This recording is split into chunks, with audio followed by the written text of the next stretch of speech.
Tu es en train de créer une entreprise où tu as le sérieux projet de le faire et tu te questionnes quant au choix du statut ou de la structure juridique de ton entreprise. Eh bien, si c'est le questionnement du moment et que tu es en pleine réflexion, cette capsule vidéo est absolument faite pour toi. Reste bien à l'écoute car je te donne tous les éléments qui vont te permettre de faire ton choix de façon claire, lucide et éclairée. Et reste jusqu'au bout car je t'offre un cadeau dans cette vidéo qui va te permettre d'avoir de l'aide pour faire ton choix. Si tu ne me connais pas encore, bonjour et bienvenue, je suis Amélie Rigano, je suis la fondatrice et dirigeante d'Essence de Marque, un cabinet de coaching et de formation, et j'accompagne chaque année des entrepreneurs qui souhaitent développer leur entreprise et surtout mener un projet qui fonctionne, qui leur ressemble.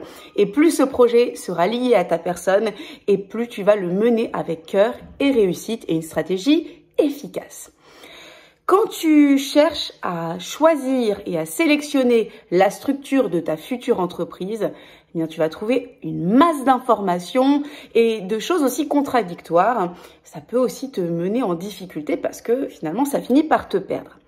Alors, le tout premier conseil que je vais te donner, c'est de te renseigner, de lire, d'écouter, d'interroger, de questionner les expériences des personnes autour de toi. Tu vas donc avoir des informations parfois contradictoires avec ce qu'on appelle des préjugés, parfois des préjugés positifs sur certaines formes, certains statuts, d'autres fois des préjugés plutôt négatifs. Tu vas entendre des choses par exemple telles que lorsque tu démarres, commence avec une micro-entreprise ou auto-entreprise parce que c'est plus facile.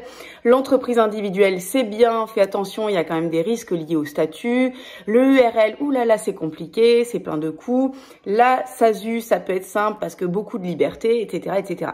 Donc, tu vas avoir des avis que tu vas entendre. Souvent, une partie de ces avis-là est bien sûr fondée. Si les gens t'en parlent, c'est parce qu'ils ont une expérience. Mais très souvent, c'est le fruit d'une ou de plusieurs expériences qui tiennent à un contexte donné.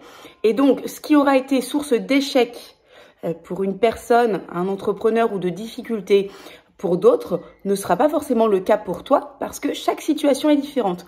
Tout comme ce qui aura été vecteur de réussite et de succès pour une personne dans un état, dans une condition particulière, ne pourra pas forcément être toujours approprié par rapport à ta personnalité, par rapport à ton fonctionnement, ton organisation et aussi et surtout par rapport au cœur de l'activité que tu veux mener.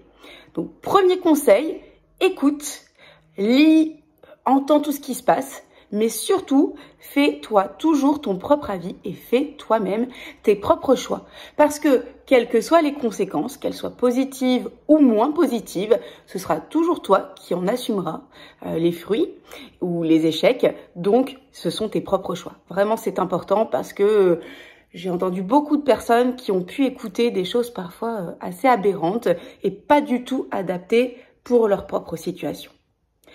Deuxième chose, lorsque tu veux entreprendre et que tu veux choisir ta structure d'entreprise, il faut que tu te poses une question essentielle. Est-ce que au démarrage de mon entreprise, je veux commencer en étant seul dirigeant, seul maître à bord, ou est-ce que je souhaite m'associer à une ou plusieurs personnes?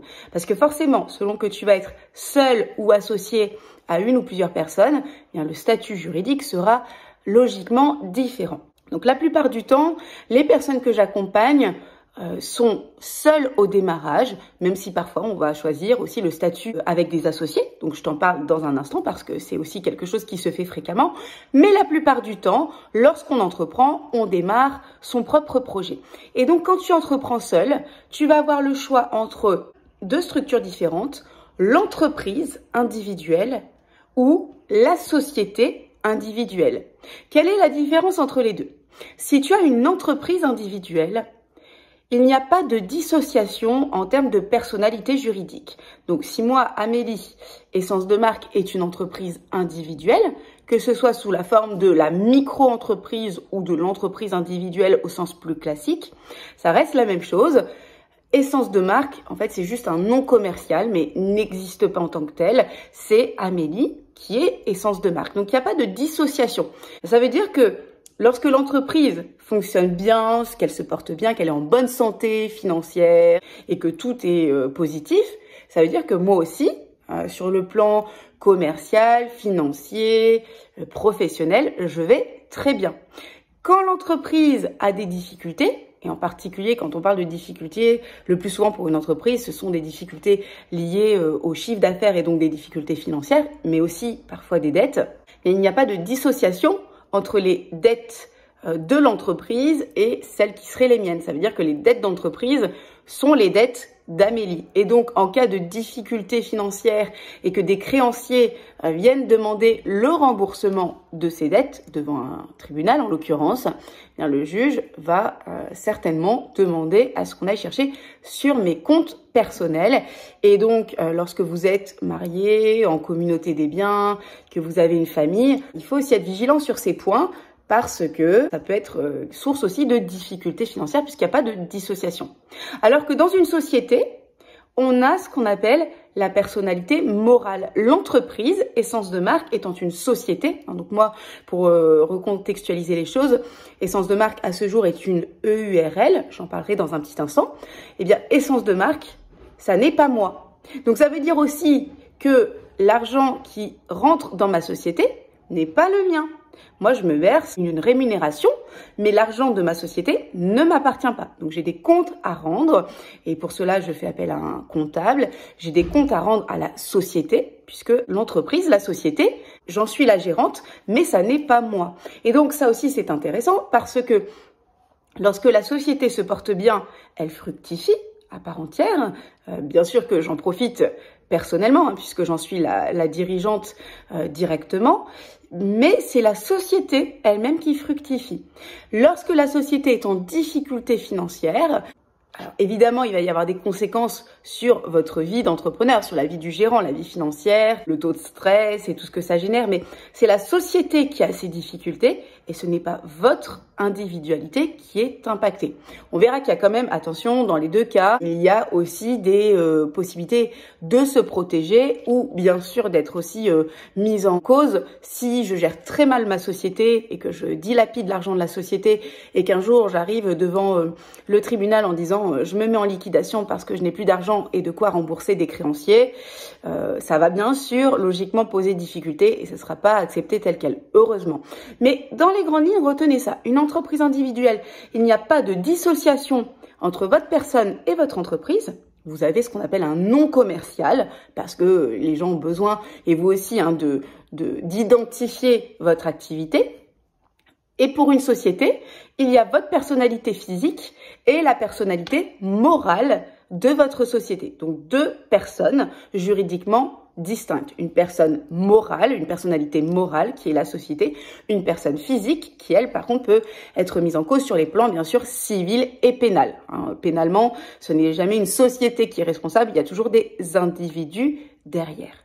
Donc, si vous entreprenez seul, c'est le seul cas où vous pouvez choisir l'entreprise individuelle. Forcément, lorsqu'on est à plusieurs, on sera toujours en statut de société puisque il y a la notion d'association. Donc, commençons par examiner ce qui peut se passer pour vous si vous faites le choix de structure en tant qu'entreprise individuelle.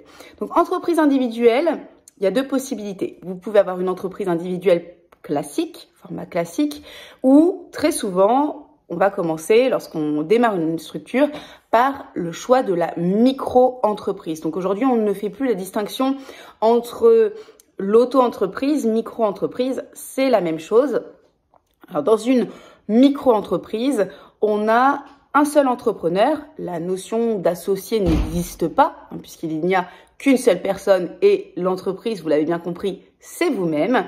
Vous êtes tout seul, c'est vous qui dirigez, qui prenez les décisions. Il est possible d'avoir l'aide de son conjoint collaborateur. Si votre conjoint, si vous êtes marié ou pacsé, vous aide dans le développement et l'activité de l'entreprise et que ce conjoint n'est pas un de vos salariés, eh bien, vous pouvez déclarer le statut de conjoint collaborateur. Il y a quelques obligations dans ce statut, dont celui de cotiser pour la formation professionnelle de votre conjoint. Ça peut être intéressant, surtout si celui-ci vous aide beaucoup et contribue à vous ramener un chiffre d'affaires aussi relativement conséquent. Quoi qu'il en soit, c'est vous qui êtes preneur de décision. Votre responsabilité en cas de dette ou de difficultés juridiques, fiscales et pénales, eh bien, c'est une responsabilité absolue puisque tout ce qui se passe dans votre entreprise est directement lié à votre personnalité. Donc, on va dire que si vous avez des dettes financières, vous êtes totalement responsable de ces dettes. En cas de difficultés financières majeures, la seule chose qui sera protégée devant le juge sera votre résidence principale, autrement dit votre appartement ou votre maison. C'est très relatif. Admettons que vous ayez énormément de dettes et que vous habitez un palace, une maison sublime qui vaut beaucoup. Le juge pourra poser quand même quelques réserves là-dessus pour que vous puissiez payer vos créanciers. Mais globalement, votre maison, votre appartement, votre résidence principale reste protégée. Et si vous avez des biens immobiliers que vous souhaitez protéger, vous pouvez aller devant un notaire, faire un acte notarié, une déclaration d'insaisissabilité qui va protéger vos biens immobiliers.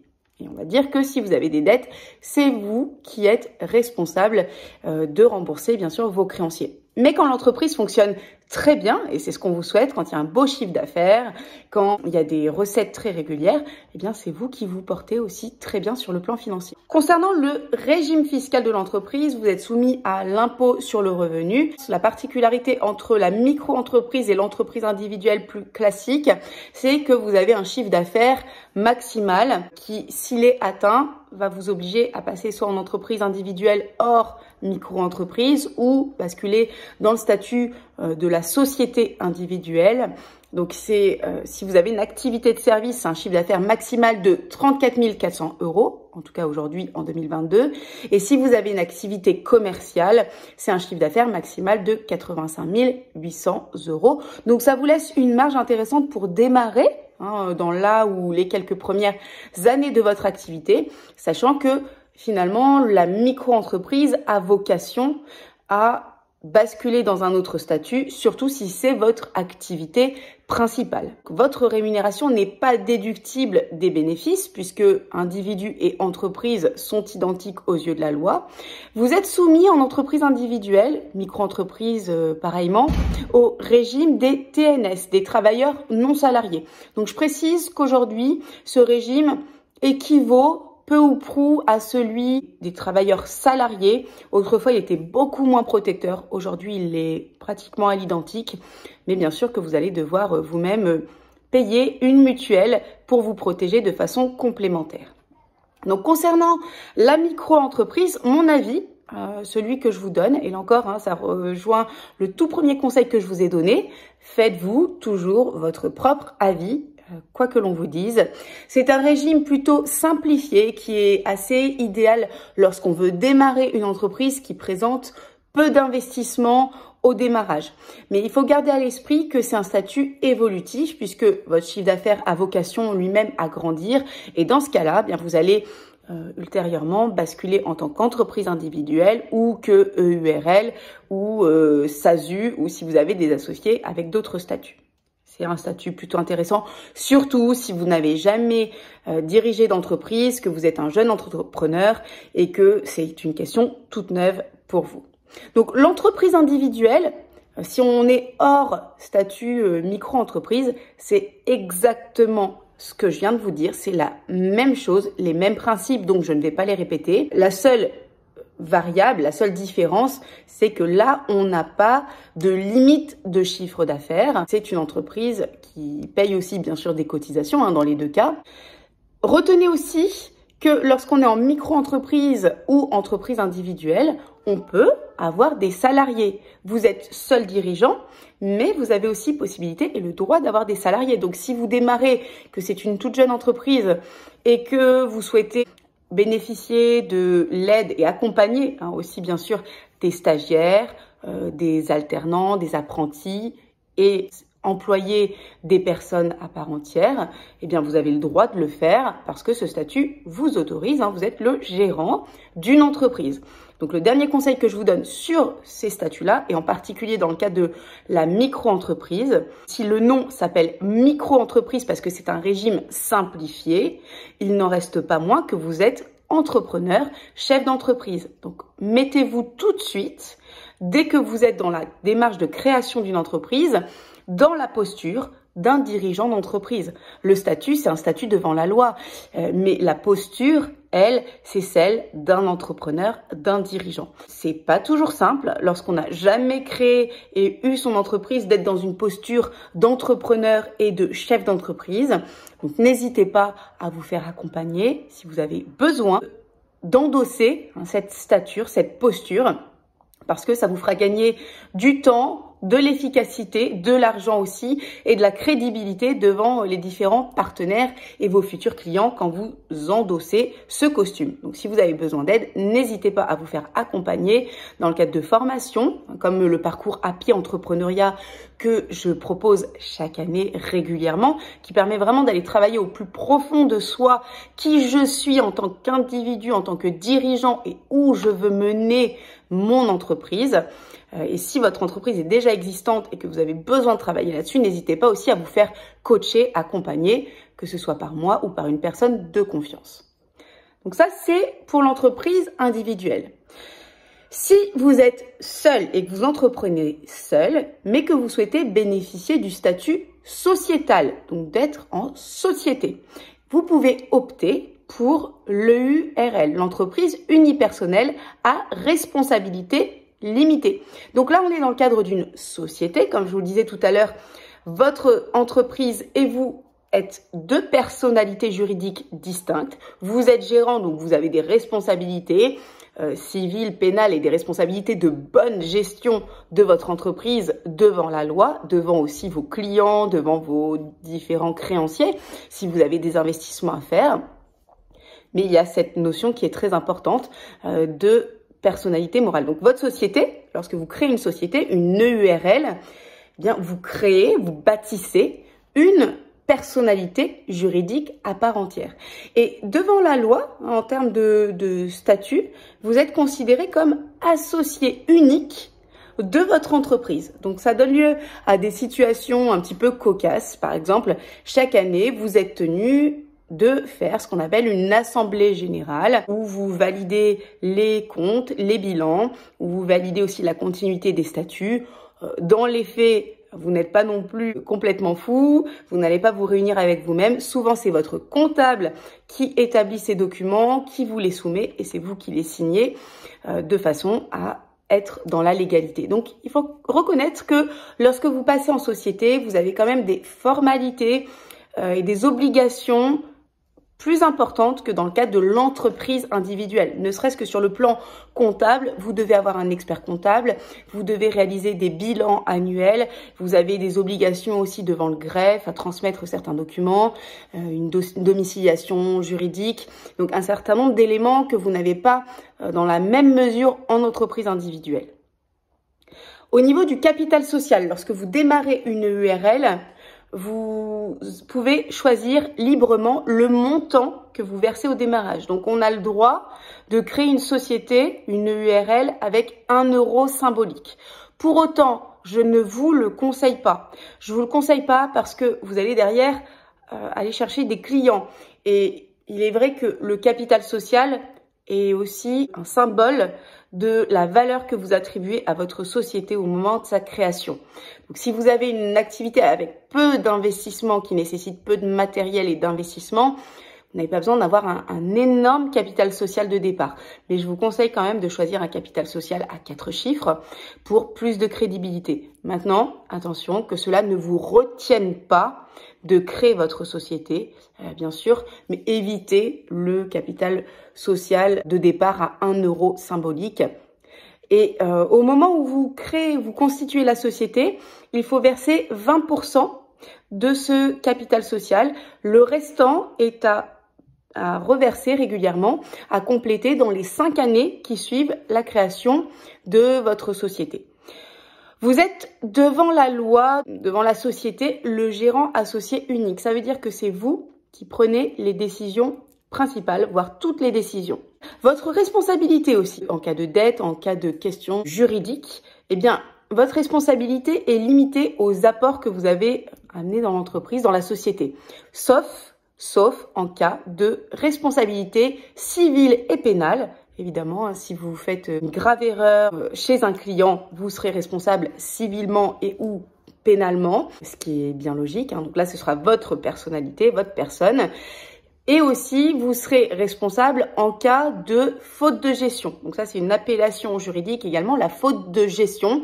Il faudrait alors prouver devant un juge que vous avez mal géré votre société. C'est pas très compliqué, hein. Dans ce cas-là, vos créanciers vont prétendre que vous avez mal géré votre structure. Le juge va, c'est pas lui directement, mais il va y avoir une personne, surtout quand il y a une liquidation ou un redressement judiciaire, qui va vous accompagner et donc qui va éplucher avec vous les comptes, la situation de l'entreprise et qui va apporter les éléments devant le juge. Et c'est le juge qui décidera s'il y a la faute de gestion avérée. Que cela ne vous fasse pas non plus outre mesure peur. Pourquoi je vous dis ça? Parce que d'expérience, un juge ne va pas vous incriminer pour faute de gestion juste parce que vous avez des difficultés financières et que vous avez commis des erreurs. Aucun entrepreneur qui a connu un redressement, une faillite, une liquidation judiciaire ne dira tranquillement « j'ai fait tout ce que j'avais à faire au mieux, je n'ai fait aucune erreur ». Parce que lorsqu'on a de bons résultats, on commet des erreurs, mais celles-ci sont masquées par les bonnes décisions, les bonnes actions, une bonne stratégie et un contexte. Lorsqu'on a des difficultés, évidemment que les erreurs que l'on a pu faire sont beaucoup plus visibles puisque la société se porte mal. Donc aucun entrepreneur peut prétendre n'avoir fait aucune erreur. On fait tous des erreurs lorsqu'on a une entreprise. Mais si ces erreurs sont dues à vraiment une très mauvaise utilisation de l'argent de l'entreprise en particulier, de très mauvaises décisions prises surtout consciemment, eh bien là, ça pourra vous créer des préjudices. Donc j'insiste sur ce point pour vous faire prendre conscience de l'absolue nécessité de se faire aider par un expert comptable, de tenir une comptabilité régulière, d'avoir une stratégie financière, de savoir où vous voulez mener votre société parce que voilà, vous serez en pleine sécurité et en cas d'éventuelles difficultés, vous pourrez tranquillement prouver que vous avez été de bonne foi. Dans une URL, vous êtes soumis à l'impôt sur le revenu sur les BIC, les bénéfices industriels et commerciaux ou sur les BNC, bénéfices non commerciaux, en fonction de l'activité que vous avez, si c'est du commerce ou de la prestation de services. Mais vous pouvez aussi choisir l'option de l'impôt sur les sociétés. Donc si vous êtes au démarrage à l'impôt sur le revenu, vous pouvez ultérieurement basculer à l'impôt sur les sociétés. C'est souvent plus aisé de le faire dans ce sens-là. Et quant à votre rémunération, si vous êtes soumis à l'impôt sur le revenu, elle n'est pas déductible. Si vous êtes soumis à l'impôt sur les sociétés, elle est déductible des bénéfices, surtout de l'entreprise. Le régime social du dirigeant, alors là, dans toutes les structures, vous êtes soumis au régime des TNS, régime des travailleurs non salariés. Et quant à mon bilan sur ce statut, donc là, je peux en parler en connaissance de cause puisque c'est le statut que j'ai depuis maintenant pas mal d'années. C'est intéressant d'avoir le modèle sociétal déjà parce que ça apporte une certaine crédibilité devant vos clients, devant vos potentiels partenaires, le fait d'avoir une société. Maintenant, on peut aussi être tout à fait crédible dans le cadre d'une micro-entreprise. Je ne dis pas non plus le contraire, mais c'est vrai que le statut société rassure et apporte un certain crédit, certain sérieux. Et concernant la gestion d'une URL, je peux vous dire qu'il y a des obligations légales, comptables et fiscales relativement importantes. Donc, il est souhaitable d'être aidé et suivi par un expert comptable qui soit fiable et de bons conseils et avec qui vous avez établi une relation de confiance. Donc ça, je pourrais même d'ailleurs vous faire une autre vidéo sur le choix d'un expert comptable parce que j'ai eu aussi plusieurs expériences à ce niveau-là. Et je pense et je suis convaincue que lorsqu'on a un bon partenaire, eh bien, on fait un travail de qualité. Ce sont majoritairement les statuts que vous avez lorsque vous êtes seul lors de la constitution de votre société. Maintenant, vous avez un dernier statut qui est aussi possible, c'est la SASU, la Société en Action Simplifiée Unipersonnelle. Et comme dans un instant, je vais vous présenter le statut de la SAS, eh bien, je ne vais pas insister maintenant. En fait, dans la SASU, vous aurez les éléments que je vais vous présenter dans la SAS, sauf que vous serez considéré comme une SAS unipersonnelle. Vous serez unique gérant et dirigeant de votre SAS. Donc ici, on était dans les cas où vous êtes seul à créer votre entreprise ou votre société. Maintenant, si vous êtes à minima 2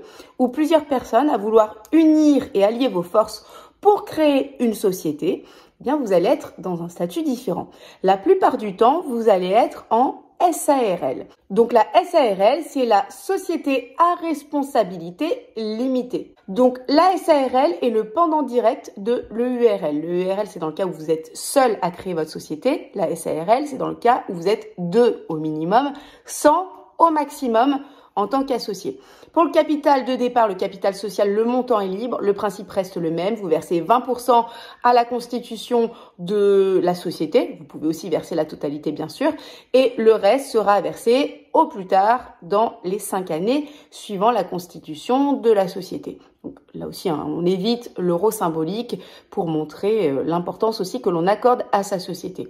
Les gérants associés prennent les décisions, gèrent leur société ensemble. Pour ce qui est de la responsabilité au niveau de la société, les gérants associés sont responsables de façon limitée à leurs apports. Là encore, sauf en cas de responsabilité civile, pénale ou en cas de faute de gestion. Dans le cas de ces sociétés, je vous conseille vivement d'être vigilant et d'instaurer dès le départ des règles précises, écrites, de fonctionnement, de communication, de prise de décision. Parce qu'il va y avoir ce qui figure au statut et il va y avoir aussi en grande partie votre fonctionnement entre vous. Et vous connaissez certainement des situations d'associations qui ont très bien fonctionné. J'en connais aussi, où ça peut extrêmement bien fonctionner quand on se complète, quand on communique, quand on prend les décisions ensemble et qu'on est transparent. Mais il y a aussi des situations où on a très bien démarré et où ça peut vite être compliqué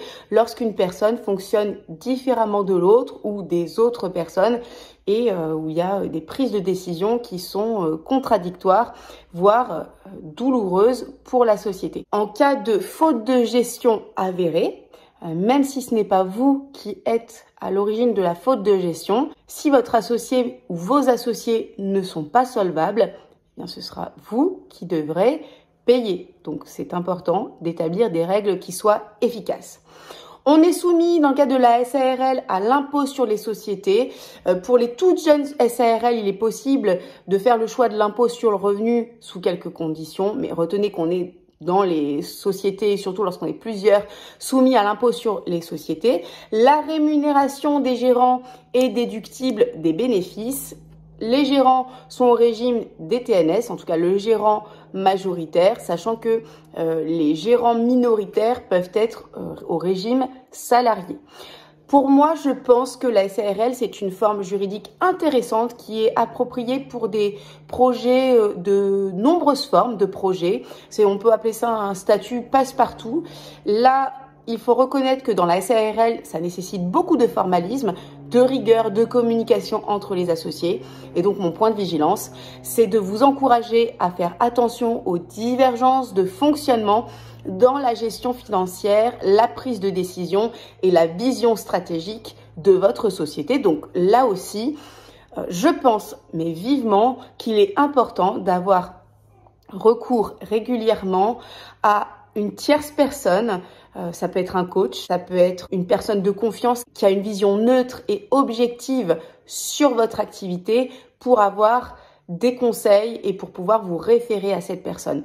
Même si c'est pas régulier, ayez toujours un appui extérieur, surtout quand vous sentez qu'il peut y avoir des divergences qui pointent, parce que parfois, en rétablissant la communication, on peut très bien se tirer d'affaire et éviter que les choses s'enveniment. Je vous ai parlé aussi du statut de la SAS, la société par action simplifiée, qui peut aussi être considérée comme la SASU lorsqu'on est tout seul. Donc la SAS nécessite bien sûr plusieurs associés, C'est un statut qui est considéré comme intéressant lorsque vous avez une activité qui va nécessiter des appels à investissement des actionnaires. Donc souvent, ce statut est idéal lorsqu'il va y avoir recours à des investissements parce qu'en fait, vous avez possibilité d'avoir une grande souplesse dans la création, la constitution des statuts de votre société. Donc, concernant le capital social, il est librement fixé dans les statuts. Ce sont les associés qui dirigent la SAS avec une obligation de nommer un président, qu'il soit associé ou non, personne physique ou morale. Donc il y a des obligations très particulières dans la SAS. Ce sont aussi les dirigeants, les associés qui prennent les décisions. Et en ce qui concerne la responsabilité, elle est limitée aux apports des associés et limitée aussi aux apports pour les actionnaires. On est ici soumis à l'impôt sur les sociétés avec une possibilité pour les toutes jeunes SAS de moins de 5 ans de souscrire à l'option de l'impôt sur le revenu. La rémunération des associés est déductible des bénéfices. Le président de la SAS est considéré comme assimilé salarié. Donc la SAS, c'est un régime intéressant qui est apprécié pour sa souplesse possible dans la constitution des statuts. Et comme je vous le disais, retenez que c'est plutôt le statut à choisir si vous souhaitez développer une activité qui va vous amener à faire appel à des investisseurs et des actionnaires. C'est vraiment le statut à privilégier. Et enfin, je terminerai avec la SA, la société anonyme. Donc là, je vais passer rapidement, mais c'est pour le cas où vous avez le projet de créer une société de très grosse envergure avec un chiffre d'affaires important. Ça peut être une industrie ou une activité qui va nécessiter des investissements et qui aura vocation potentiellement à avoir une visée internationale. Donc là, on a 2 associés au minimum. Et lorsque c'est une société qui va être cotée en bourse, parce que la SA a aussi souvent vocation à être cotée, eh bien, il faut être 7 associés au minimum. Le capital social de départ est non négociable, c'est 37 000 € minimum. Ça peut être plus, mais le minimum est non négociable. C'est celui juridiquement et légalement institué. Dans l'ASA, on a un conseil d'administration, un président de ce conseil, un directeur général et le conseil d'administration se compose de 3 à 18 membres. La responsabilité des dirigeants est limitée à leurs apports, là encore, sauf en cas de faute de gestion. On est soumis à l'impôt sur les sociétés avec une possibilité de souscrire pour les toutes jeunes SA à l'impôt sur le revenu. La rémunération des gérants est déductible des bénéfices. Il faut savoir que le président et le directeur général sont assimilés salariés, mais sont exclus de l'assurance chômage. Donc, ma conclusion sur la société anonyme, là en fait c'est vraiment un statut qui va être choisi si vous voulez créer une entreprise à très fort potentiel de développement avec un investissement important dans le capital de départ. Donc les projets de développement à l'international et les projets de cotation en bourse. Là, on a des projets de grande envergure. Donc vous avez ici en quelques instants, cette vidéo était un petit peu longue, mais je pense que c'est le minimum pour bien comprendre et avoir une vue d'ensemble sur les différents statuts juridiques qui existent lorsque vous voulez créer votre entreprise. Je vous l'annonçais en introduction, je vous fais un cadeau dans cette vidéo. Je vous ai créé un document très précieux synthétisant de façon visuelle et efficace tous les éléments que j'ai évoqués dans cette capsule. Donc si vous souhaitez télécharger ce document, eh bien, je vous invite à cliquer dans le lien en description de cette vidéo que vous allez trouver et d'aller le télécharger gratuitement. Ça va énormément vous aider à faire votre choix. N'hésitez pas à commenter si vous avez des questions, si vous avez apprécié. Abonnez-vous aussi, s'il vous plaît, à ma chaîne parce que ça lui donne de la visibilité et ça encourage mes actions aussi pour promouvoir l'entrepreneuriat et l'épanouissement de chaque individu qui le souhaite. Et je vous dis à très bientôt sur les vidéos d'Essence de marque.